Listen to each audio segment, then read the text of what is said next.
Kudus. Amin. Allah Bapa dalam surga, syukur padamu, Engkau mempertemukan kembali kami pada hari ini. Kami hari ini Engkau ingatkan kembali untuk berubah, bertransformasi dalam kehidupan kami. Semoga kami sungguh-sungguh bertumbuh dalam kasih-Mu dan menjadi semakin dekat dengan Engkau. Terima kasih Tuhan, namun kami puji, kini dan sepanjang masa. Amin. Amin. Baik, hari ini permenungan kita itu tentang eh, transformasi diri, sebuah harapan yang memang penting bagi kita dan yang memotivasi saya untuk memberikan renungan ini adalah dari bacaan Injil pada hari ini yang sangat dikenal dalam masa Paskah, tapi juga sekaligus permenungan kita yang lebih dalam lagi tentang kehidupan pribadi dari Santa Faustina. Nah, judulnya adalah transformasi diri dalam Kristus. Dan ini adalah, ya, mari kita memandang gambar. Pertama-tama adalah pengalaman rohani yang sangat indah dari eh, Tuhan Yesus sendiri bersama dengan eh, Nikodemus dalam Injil Yohanes.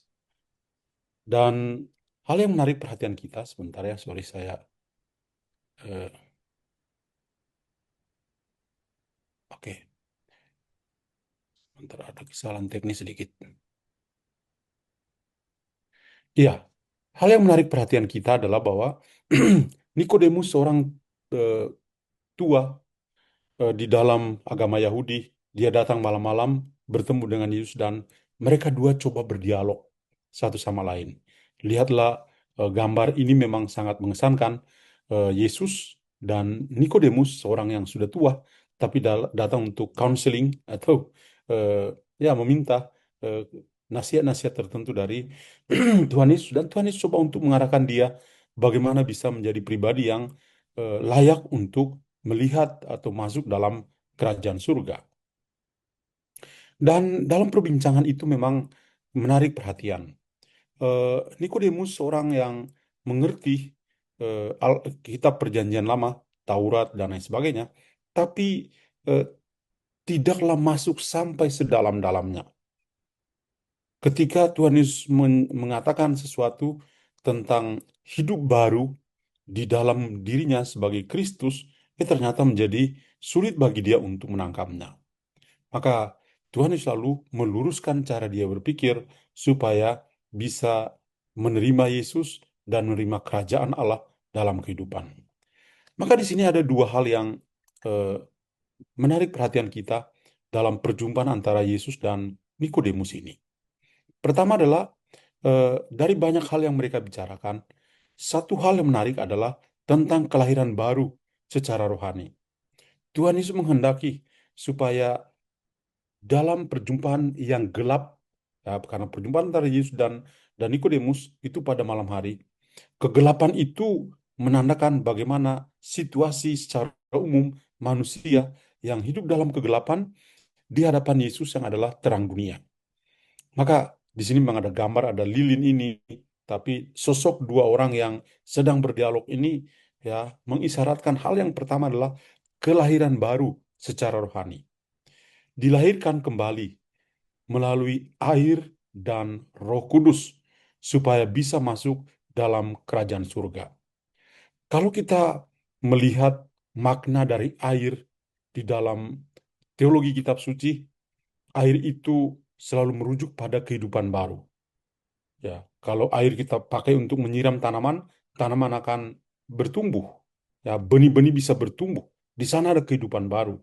Demikian juga air yang dipakai untuk pembaptisan itu membuat kita sungguh memiliki hidup baru. Kemudian air juga menjadi simbol dari Roh Kudus. Ketika kita dibaptis, kita dicurahi, ya, diperciki dengan air. Pemercikan air di kepala kita itu adalah tanda kita mendapat pencurahan Roh Kudus untuk pertama kalinya. Dan itu menjadi momen kita menjadi kudus. Jadi, kelahiran baru itu ada di dalam kehidupan kita. Ada sebuah eh, harapan untuk menjadi orang yang bisa masuk di dalam kerajaan surga. Lalu yang kedua adalah Yesus coba untuk mengajarkan Nikodemus untuk bertransformasi, untuk bisa berubah secara ilahi oleh Roh Tuhan sendiri. Memang ketika Tuhan Yesus mengatakan tentang lahir baru, ya, atau dilahirkan kembali, Nikodemus ini berpikir secara manusia, mana mungkin saya kan sudah tua, masa saya masuk kembali dalam rahim ibu saya dan melahirkan saya kembali? Yesus mengatakan, masa sih kamu sudah setua ini dan mengerti kitab suci, tapi kok belum bisa mengertinya juga? Ya. Lahir secara baru itu adalah orang betul-betul berubah, orang bertobat, orang menjadi makhluk yang baru kalau berjumpa dengan Kristus. Dan ini cocok dengan kita semua dalam masa Paskah ini. Nah, ada beberapa poin pemikiran yang penting untuk kita renungkan. Yang pertama adalah persyaratan yang harus untuk kita lakukan. Ungkapan kamu harus dilahirkan kembali itu menunjukkan persyaratan universal yang tidak dapat ditawar-tawar. Ini imperatif kategoris, harus, ya, bagi semua orang yang sungguh percaya pada Tuhan. Itulah harapan dari Yesus kepada Nikodemus. Yang kedua, kita juga sangat dibantu secara rohani, bukan hanya secara fisik saja. Kelahiran baru itu bukan seperti pemahaman Nikodemus harus masuk ke dalam rahim ibu dan dilahirkan. Tidak. Tapi kelahiran baru itu lebih pertama-tama merujuk pada kehidupan rohani, pada sebuah transformasi. Kelahiran baru itu bukanlah tindakan fisik masuk dalam rahim, melainkan transformasi jiwa, perubahan yang radikal dalam jiwa kita, yang membedakan kedagingan, mana yang daging, kelahiran yang alamiah, dengan roh, kelahiran secara rohani.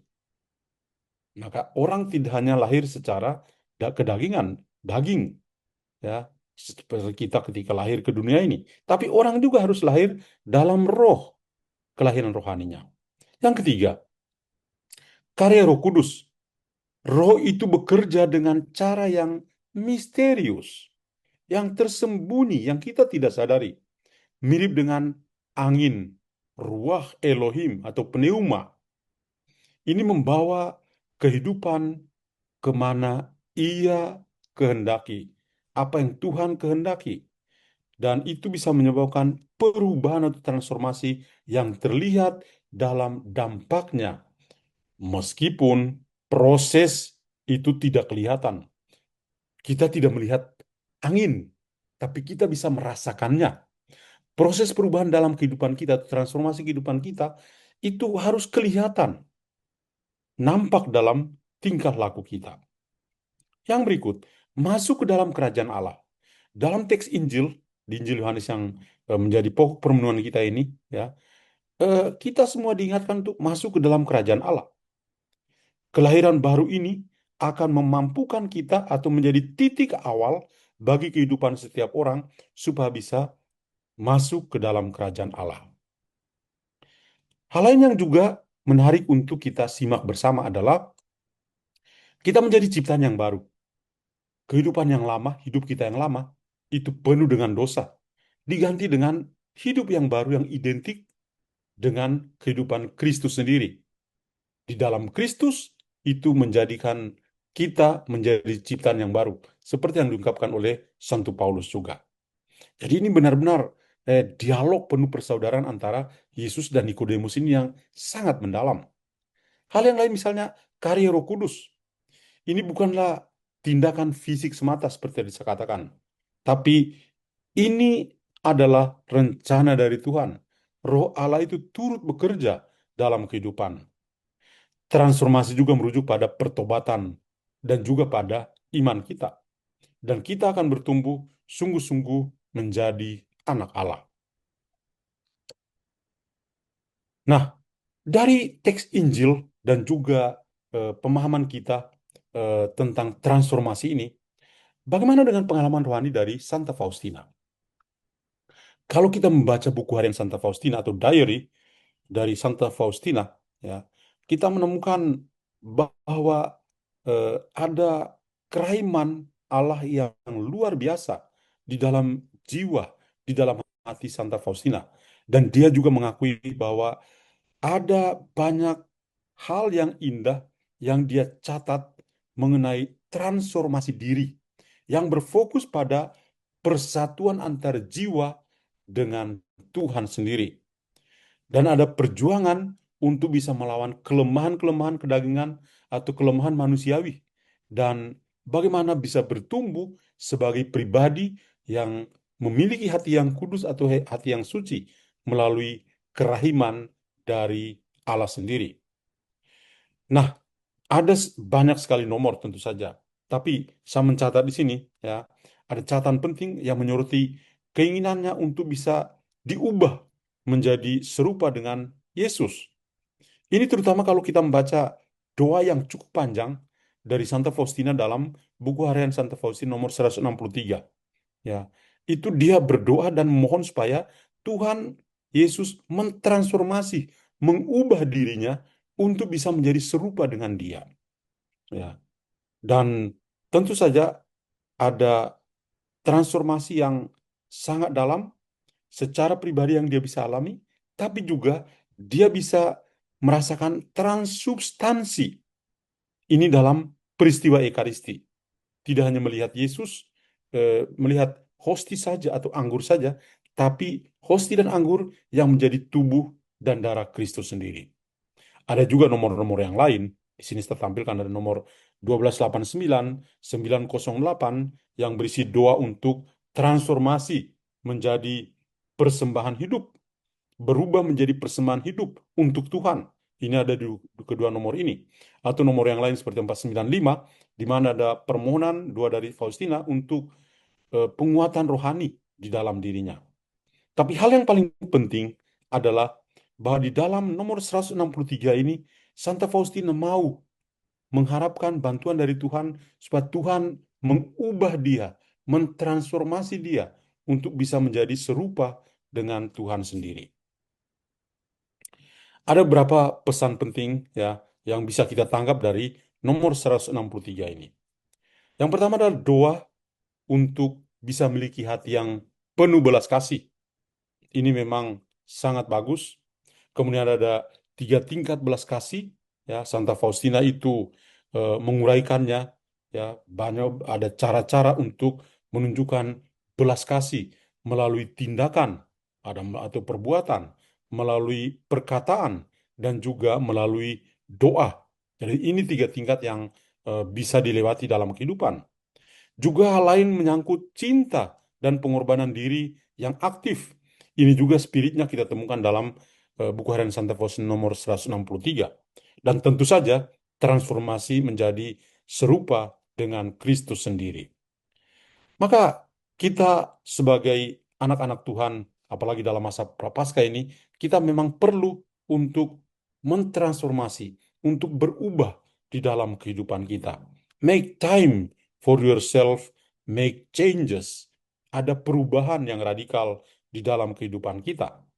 Kita perlu berubah di dalam Kristus. Dalam pikiran kita terarah kepada Kristus sendiri.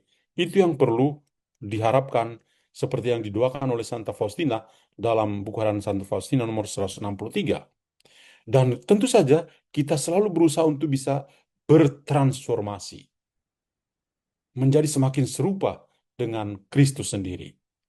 Hanya dengan demikian, kalau kita mau berubah, sungguh berubah, tentu akan membuat kita menjadi lebih sempurna, menjadi lebih dekat lagi dengan Tuhan tentu saja. Maka hal yang menarik perhatian kita dalam masa Prapaskah ini adalah pertanyaan apa yang harus kita lakukan. Proses transformasi itu berarti proses pertobatan. Kita mau menjadi baru, ya. Kita sudah merayakan Paskah, sudah melewati oktav Paskah, maka di hari pertama pasca atau setelah oktav Paskah ini, Tuhan langsung mengingatkan kita, ayo berubahlah, bertransformasilah, bertobatlah. Kita tidak hanya bertobat pada masa Prapaskah dengan pengakuan dosa kita dan selesai. Tapi bahkan setelah Paskah ini, di hari pertama ini, ayo kita mau menjadi baru, bertransformasi. Ya, kita air dan roh yang mengubah kehidupan kita. Atau mengikuti dua Santa Faustina dalam buku harian nomor 163 tadi. Berdoa supaya dia mau menjadi semakin serupa. Dia berubah untuk menjadi semakin serupa dengan Kristus sendiri. Kalau kita bisa mengikuti spirit dari Santa Faustina, betapa indahnya, betapa mulianya kalau kita sungguh berubah dan menyatu dengan Kristus. Mari kita bersama-sama berdoa. Tuhan Bapa dalam surga, syukur padamu Engkau sungguh baik hati. Hari ini Engkau mengajak kami bahwa kami perlu berubah. Bantulah kami untuk membangun semangat perubahan, semangat pertobatan, untuk bisa bertumbuh hari demi hari menjadi semakin serupa dengan Engkau. Terima kasih Tuhan, namun kami puji, kini dan sepanjang masa. Amin. Tuhan bersamamu dan Dan bersama rohmu. bersama rohmu. Semoga Allah yang Maha Kuasa memberkati saudara sekalian, Bapa dan Putra dan Roh Kudus. Amin. Terima kasih banyak.